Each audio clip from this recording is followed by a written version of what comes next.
ಇರುತ್ತೆ. ಯಾವ ರೀತಿ ಬಂಧನಗಳು ಬರುತ್ತೆ, ಸಂಸಾರ ಬಂಧನ ಆಗಿರ್ಬೋದು, ಕೆಲಸದ ಬಂಧನ ಆಗಿರ್ಬೋದು, ಕಮಿಟ್ಮೆಂಟ್ಸ್, ಇದು ಕೂಡ ಒಂದು ರೀತಿ ಬಂಧನನೇ. ನಮಸ್ಕಾರ ವೀಕ್ಷಕರೇ, ಬಬಲಾದಿ ಚಿಕ್ಕಪ್ಪ ಅವರ ಕಾಲಜ್ಞಾನದ ಬಗ್ಗೆ ತಿಳಿಸ್ಕೊಟ್ಟಿದ್ದೀನಿ ತುಂಬಾ ವಿಷಯಗಳನ್ನ. ಏಂತಕ್ಕೆ ಅಂದ್ರೆ ಇದರಲ್ಲಿ ನೀವು ಎಷ್ಟೋ ಜನ ಕಮೆಂಟ್ಸ್ ಗಳಲ್ಲಿ ಕೇಳಿದ್ರಿ, ಯಾವಾಗ ಏನಾಗ್ತಾ ಇದೆ ಗೊತ್ತಾಗೋದಿಲ್ಲ, ಕೆಲವೊಂದು ಅರ್ಥ ಆಗ್ತಾ ಇಲ್ಲ ಅಂತ. ಅರ್ಥ ಆಗೋ ಅಷ್ಟು ಮಟ್ಟಿಗೆ ನಾನು ತಿಳ್ಕೊಂಡು ನಿಮಗೆ ತಿಳಿಸಿದ್ದೀನಿ. ಇನ್ನ ಉಳಿದಿದ್ದು ಡೌಟ್ಗಳು ಹಾಗೆ ಉಳ್ಕೊಂಡಿರುತ್ತೆ. ಆ ಡೌಟ್ಗಳನ್ನ ಕೆಲವಷ್ಟು ಸಲ ಗುರುಗಳನ್ನೇ ಕಾಂಟ್ಯಾಕ್ಟ್ ಮಾಡಿ ನೀವು ಕ್ಲಾರಿಟಿಯನ್ನು ತಗೋಬೇಕಾಗತ್ತೆ. ಆ ಕ್ಲಾರಿಟಿಗೆ ನೀವು ಸಾಧ್ಯ ಆದ್ರೆ ಉಳುವಿನಲ್ಲಿರುವಂತ ಬಸವಧಾಮದ ಚನ್ನಬಸವಣ್ಣ ಸ್ವಾಮಿಗಳ ಹತ್ರ ಹೋಗಿ ಕೆಲವಷ್ಟು ಡಿಸ್ಕಷನ್ ಮಾಡಿ ಅಲ್ಲಿರುವಂತ ವಿಷಯಗಳನ್ನ ನೀವು ತಿಳ್ಕೊಬಹುದು. ಏನಾಗುತ್ತೆ ಮುಂದಿನ ದಿನಗಳಲ್ಲಿ, ಬದಲಾವಣೆ ಯಾವ ರೀತಿ ಆಗ್ತಾ ಇದೆ ಜಗತ್ತಿನಲ್ಲಿ ಅನ್ನೋದನ್ನ ತಿಳ್ಕೊಳ್ತಾ ಹೋಗಬಹುದು. ಇನ್ನ ಕೊಡೆಕಲ್ ಬಸವಣ್ಣವರ ಕಾಲಜ್ಞಾನ ಕೂಡ ಇದೆ, ಅವುಗಳನ್ನ ಕೂಡ ತಿಳ್ಕೊಳ್ತಾ ಹೋಗೋಣ. ಕಾಲಜ್ಞಾನ ನಿರ್ಣಯದಲ್ಲಿ ತುಂಬಾ ವಿಷಯಗಳಿತ್ತು, ಅದರಲ್ಲಿ ಎಷ್ಟೋ ವಿಷಯಗಳನ್ನ ಆಲ್ರೆಡಿ ತಿಳಿಸ್ಕೊಟ್ಟಿದ್ದೀನಿ. ಇನ್ನ ಕೆಲವಷ್ಟು ವಿಷಯಗಳು ಮಾತ್ರ ಇದೆ, ಅವುಗಳನ್ನ ತಿಳಿಸ್ಕೊಡ್ತೀನಿ. ಮುಂದೆ ಆಗೋದನ್ನ ನಮ್ ಕೈ ತಡೆಯೋದಕ್ಕಾಗದೆ ಇದ್ರು ಬದಲಾಯಿಸೋ ಕೆಲಸ ಮಾಡಬಹುದು ಅನ್ನೋದಕ್ಕೋಸ್ಕರ ಮಾತ್ರ ಈ ವಿಷಯ ತಿಳಿಸ್ತಾ ಇದ್ದೀನಿ. ಕೆಲವಷ್ಟು ಜನ ಇದನ್ನ ಬದಲಾಯಿಸೋ ಪ್ರಯತ್ನ ಮಾಡಬಹುದು, ಆಗ ಏನೋ ಒಂದು ಬದಲಾವಣೆ ಹಾಗೆ ಆಗುತ್ತೆ. ಅಂತವ್ರಿಗೆ ಒಳ್ಳೆ ಜೀವನ ಅನ್ನೋದು ಸಿಗುತ್ತೆ. ಅದು ನಮ್ಮ ಉದ್ದೇಶ ಅಷ್ಟೇ. ಇವತ್ತು ಕೊಡೆಕಲ್ ಬಸವಣ್ಣವರು ಏನ್ ಹೇಳಿದ್ದಾರೆ ತಿಳ್ಕೊಳ್ತಾ ಹೋಗೋಣ. ಇಲ್ಲಿ ಕೊಡೆಕಲ್ ಬಸವಣ್ಣವರು ಹೇಳ್ತಾರೆ, ಬಸವಣ್ಣನು ಬಂದನು ನಿಂದಕರು ಕೇಳಿರೋ, ತಂದೆ ತಾಯಿಗೆ ಇವನು ಗುರುವೆಂದು ತಿಳಿಯಿರೋ, ತಂದೆ ತಾಯಿಗೆ ಇವರು ಗುರುವೆಂದು ತಿಳಿದವರಿಗೆ ಬಂಧನವಿಲ್ಲ ಭಯವಿಲ್ಲ ಮನುಜರಿಗೆ. ಇಲ್ಲಿ ಬಸವಣ್ಣ ಬರೋರ್ನ ಬೈತಾ ಇರ್ತಿರ ಜನ ಎಲ್ಲ, ಬೈಯೋರು ಅರ್ಥ ಮಾಡ್ಕೊಳ್ಳಿ. ತಂದೆ ತಾಯಿಗೆ ಗುರುವಾಗಿದ್ದವರು ಇವರು, ತಂದೆ ತಾಯಿಗೆ ಗುರುವಾಗಿದ್ದವರ ಇವರನ್ನ ನಾವು ನಂಬಿದ್ರೆ ನಮ್ಗೆ ಯಾವುದೇ ರೀತಿ ಬಂಧನದ ಭಯದ ಭೀತಿ ಅನ್ನೋದು ಇರೋದಿಲ್ಲ. ಅದನ್ನ ಬಿಟ್ಟು ಬದುಕಬಹುದು ಮನುಷ್ಯರು ಅಂತ ಹೇಳಿದ್ದಾರೆ. ನಿಂದಕರಿಗೆ ಇವ್ರು ಹೇಳ್ತಾ ಇರೋ ಮಾತುಗಳು, ಯಾರು ಬೈಕೊಂಡ್ ಓಡಾಡ್ತಾ ಇರ್ತಾರೆ, ಇವ್ರು ಕಾಗೆ ಹಾರಿಸ್ತಾ ಇದಾರೆ, ಸುಳ್ಳು ಹೇಳ್ತಾ ಇದಾರೆ, ಬರೀ ಬಂಡಲ್ ಬಿಡ್ತಾ ಇದಾರೆ ಅಂತ ಹೇಳ್ತಾರಲ್ಲ, ಅಂತವ್ರಿಗೆ ಹೇಳ್ತಾ ಇರೋ ಮಾತುಗಳಿದ್ದವರು.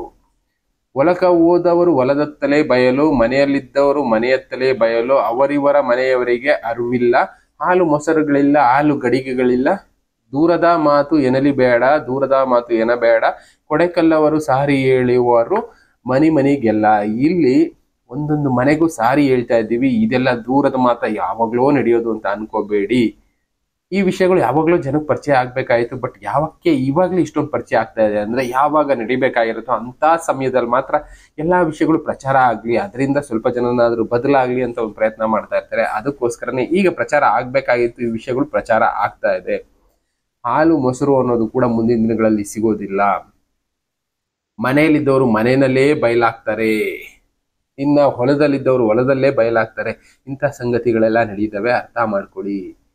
ಇಂದಿನ ದಿನದಂತೆ ಮುಂದಿನ ದಿನವಿಲ್ಲ, ಬಂಧನ ಬಾಧೆಗಳು ಘನವಾಗಿ ಬರುವವು. ತಂದೆ ಬಸವಣ್ಣ ನುಡಿದಾನು, ಪಟ್ಟಬಳಿಯವನ್ನುಟ್ಟವರು ಪಟ್ಟಬಳಿಯನ್ನು ಓದವರು, ಪಟ್ಟವನ್ನಾಳುವ ದೊರೆಗಳು ಪಟ್ಟಬಳಿಯನ್ನು ಬಿಟ್ಟು ಗೋಣಿಯ ತಟ್ಟನ್ನು ತೊಟ್ಟಾರು. ಈ ವಿಷಯಗಳ ಬಗ್ಗೆ ನಿಮ್ಗೆ ಆಲ್ರೆಡಿ ಕೆಲವಷ್ಟು ಸಲ ತಿಳಿಸಿದೀನಿ ಅನ್ಕೊಳ್ತೀನಿ. ಇವತ್ತಿದ್ದಾಗೆ ನಾಳೆ ಇರೋದಿಲ್ಲ, ನಾಳೆ ಇದ್ದಾಗೆ ನಾಡಿದ್ದಿರೋದಿಲ್ಲ, ಆ ತರ ಆಗುತ್ತೆ. ಬಂಧನ ಬಾಧೆಗಳು ಕಾಡ್ತಾ ಇರುತ್ತೆ. ಯಾವ ರೀತಿ ಬಂಧನಗಳು ಬರುತ್ತೆ, ಸಂಸಾರ ಬಂಧನ ಆಗಿರ್ಬೋದು, ಕೆಲಸದ ಬಂಧನ ಆಗಿರ್ಬೋದು, ಕಮಿಟ್ಮೆಂಟ್ಸ್, ಇದು ಕೂಡ ಒಂದು ರೀತಿ ಬಂಧನನೇ. ದಿನನಿತ್ಯ ಜೀವನದಲ್ಲಿ ಯೋಚನೆ ಮಾಡ್ಬೇಕಾಗಿರುತ್ತೆ, ಅಯ್ಯೋ ಸಂಸಾರಕ್ಕೆ ಇದು ಮಾಡ್ಬೇಕು, ಫ್ಯಾಮಿಲಿಗೆ ಅವ್ರು ಆ ತರ ಮಾಡ್ಬಿಟ್ಟಿದ್ದಾರೆ, ನಾನು ಈ ತರ ಮಾಡ್ಬೇಕು ಅಂತ ಆ ಬಂಧನಗಳಲ್ಲೇ ಬದುಕುವಂತ ಬಾಳಾಗೋಗುತ್ತೆ. ಇನ್ನ ಕೆಲ್ಸಕ್ಕೆ ಹೋದ್ರೆ ಕೆಲ್ಸದಲ್ಲಿ ಸ್ಯಾಲ್ರಿ ಕೊಟ್ಟು ಒಂದು ಕಡೆ ಕೂರಿಸ್ಬಿಟ್ಟಿರ್ತಾರೆ, ಅದನ್ನ ಬಿಟ್ಟು ಆಚೆಗೆ ಇಳಿಯೋದಕ್ಕಾಗೋದಿಲ್ಲ. ಅವ್ರು ಏನಂದ್ರು ಬೈಸ್ಕೊಂಡು ಉಗಿಸ್ಕೊಂಡು ಅಲ್ಲೇ ಕೆಲಸ ಮಾಡ್ತಾ ಇರ್ಬೇಕಾಗತ್ತೆ. ಅದು ಕೂಡ ಬಂಧನದ ಭೀತಿಗಳೇ. ಇನ್ನ ಕಮಿಟ್ಮೆಂಟ್ಗಳನ್ನೋದು ನಮ್ಮನ್ನ ಲಾಕ್ ಮಾಡಿರುತ್ತೆ. ಲೋನ್ ತಗೊಂಡು ಮನೆ ಕಟ್ಟಿರ್ತೀವಿ, ಕಾರ್ ತಗೊಂಡಿರ್ತೀವಿ, ಇನ್ನ ಏನೇನೋ ಮಾಡಿರ್ತೀವಲ್ಲ, ಇದೆಲ್ಲ ಕೂಡ ಬಂಧನಗಳಿಂದ ಲಾಕ್ ಆದಾಗೆ. ಇಂಥದ್ದೆಲ್ಲ ನಡೀತಾ ಹೋಗುತ್ತೆ. ಇವುಗಳಿಂದ ಬಾಧೆಗಳು ಅನ್ನೋದು ಜಾಸ್ತಿ ಆಗುತ್ತೆ. ಅಂದ್ರೆ ನೋವುಗಳು ಮನುಷ್ಯರಿಗೆ ಕಾಡ್ತಾ ಹೋಗುತ್ತೆ, ಸಂಕಟಗಳಿದ್ದೇ ಇರುತ್ತೆ. ಇನ್ನ ಪಟ್ಟವಳೆಯನ್ನುಟ್ಟವರು, ಇಲ್ಲಿ ದೊಡ್ಡ ದೊಡ್ಡ ಶ್ರೀಮಂತರು ದೊಡ್ಡದಾಗಿ ಆಗ ರೇಷ್ಮೆ ಸೀರೆ, ರೇಷ್ಮೆ ಜರಿ ಬಟ್ಟೆ ಅಂತ ಹಾಕೊಂಡು ಓಡಾಡ್ತಾ ಇದ್ದವರು ಗೋಣಿ ಚೀಲದ ತಟ್ಟುಗಳನ್ನು ಉಟ್ಕೊಂಡು ಬದುಕ್ತಾರೆ ಅಂತ ಹೇಳಿದ್ದಾರೆ. ಅವೆಲ್ಲ ನಡೀತಾ ಇದಾವೆ ಬಿಡಿ. ಗೋಣಿ ಚೀಲ ಅಂದ್ರೆ ನಾವೀಗ ಬಳಸ್ತಾ ಇರೋ ಜೀನ್ಸ್ ಪ್ಯಾಂಟ್ ಕೂಡ ಗೋಣಿ ಚೀಲಕ್ಕೆ ಈಕ್ವಲ್ಲೇ. ಈ ಜೀನ್ಸ್ ಪ್ಯಾಂಟ್ ಕಂಡಿಡಿದಿದ್ದು ಅದಕ್ಕೋಸ್ಕರನೇ. ಬೇಗ ಬಟ್ಟೆಗಳು ಹರಿದೋಗ್ತಾ ಇದ್ವು ಅಂತ ಕೆಲವಷ್ಟು ಜನ ಗೋಣಿ ಚೀಲ ಬಳಸೋದಕ್ಕೆ ಶುರು ಮಾಡಿದ್ರು.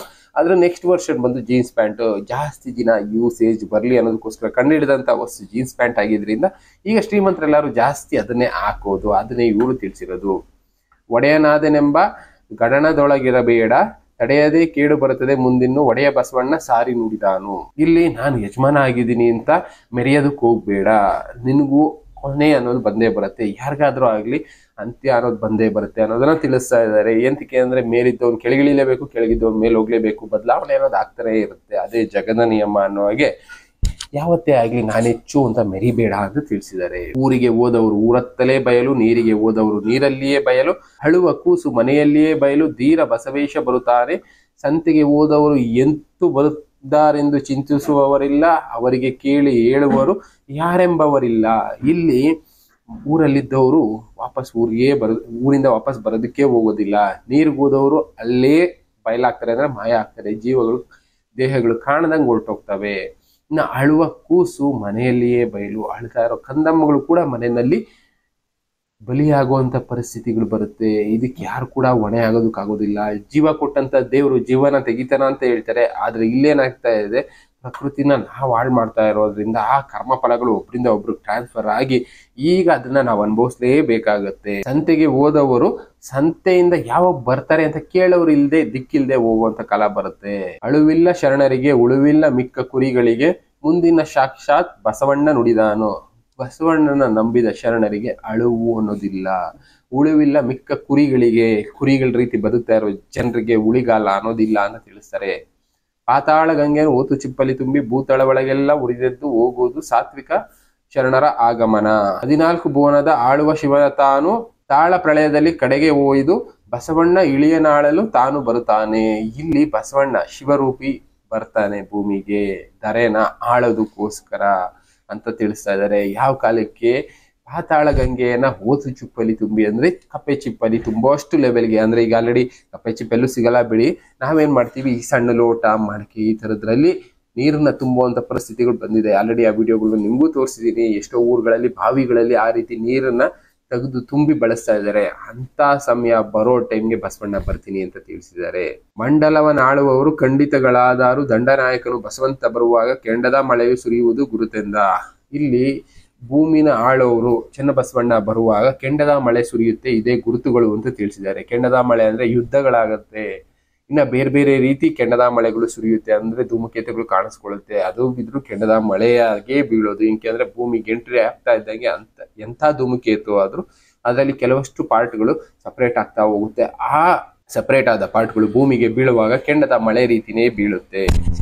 ಹುಸಿಯೆಂದು ಸಾರುವ ಹೆಸರುಳ್ಳ ಜೋಯಿಸಾಗೆ ಮಸದು ಕೋರಲಾಗು ಎದೆಗೊತ್ತಿ ಉಳಿವಿಯ ಬಸವಣ್ಣ ತಾನು ಬರುತ್ತಾನೆ. ಅಂದಿನ ಯುಗದಲ್ಲಿ ಸಂಧಿದ ಪುರಾತನರು ಗೊಂದಲದಿಂದ ಬರುತ್ತಾರೆ, ಉಳಿವಿಯ ಚೆನ್ನಬಸವಣ್ಣ ನೋಡಗೊಂಡ ಬರುವಾಗ.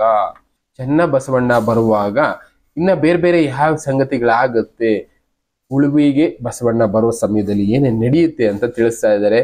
ಗೊಂದಲದಿಂದ ಜನ ಬರ್ತಾರೆ, ಇದೆಲ್ಲ ಸುಳ್ಳು ಅಂತ ಹೇಳ್ಕೊಂಡು ಎಷ್ಟೋ ಜನ ಜೋಯಿಸರು ಬದುಕ್ತಾ ಇರ್ತಾರೆ. ಎಕ್ಸಾಂಪಲ್ ನಾನು ಹೇಳಿದ್ನಲ್ಲ, ಕಲಿಯುಗ ಮುಗ್ದಿಲ್ಲ ಅಂತ ಅವ್ರು ಹೇಳ್ತಾ ಇರ್ತಾರೆ, ನಾವು ಕೆಲವೊಬ್ರು ಕಲಿಯುಗ ಮುಗ್ದೋಗಿದೆ ಅಂತ ಲೆಕ್ಕಾಚಾರ ಮಾಡಿ ಹೇಳ್ತಾ ಇರ್ತೀವಿ. ಇನ್ನ ಕೆಲವೊಬ್ರು ಜೋಯಿಸರುಗಳು ಇಲ್ಲ ಕಲಿಯುಗ ಪ್ರಥಮ ಪಾದದಲ್ಲೇ ಇದೀವಿ ಹಾಗೆ ಹೇಗೆ ಹೇಳ್ಕೊಂಡು ಬದುಕ್ತಾ ಇರ್ತಾರಲ್ಲ, ಅಂತವ್ರಿಗೆ ನಡ್ಕೋವಂತ ಪರಿಸ್ಥಿತಿ ಬರುತ್ತೆ. ಬಸವಣ್ಣ ಬಂದ ಅದನ್ನ ರಿಯಾಲಿಟಿ ಏನು ತೋರಿಸ್ತಾ ಹೋಗ್ತಾನೆ ಅಂತ ಇವರು ವಚನಗಳಲ್ಲಿ ತಿಳಿಸಿದ್ದಾರೆ.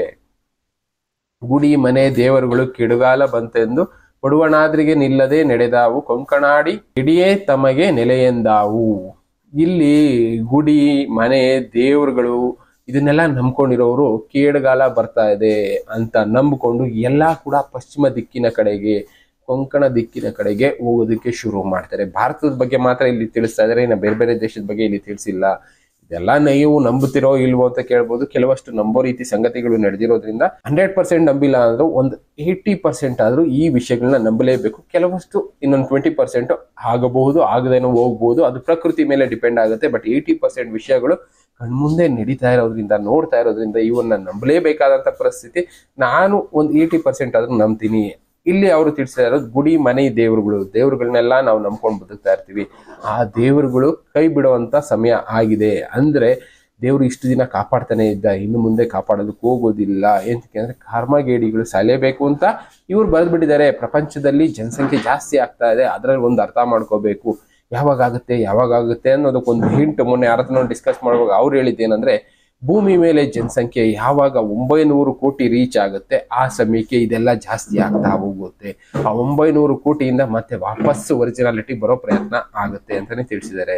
ಈಗ ಆಲ್ರೆಡಿ 840-50 ಕೋಟಿ ಆಗಿರ್ಬೋದಲ್ಲ, ಇನ್ನೇನು 900 ಕೋಟಿ ಆಗ್ಬೇಕು ಅಂದ್ರೆ ಇನ್ನೂ ಒಂದು 10-15 ವರ್ಷ ಬೇಕಲ್ಲ ಅಂತ ಕೆಲವೊಬ್ರು ಅನ್ನಿಸ್ಬಿಡ್ಬೋದು.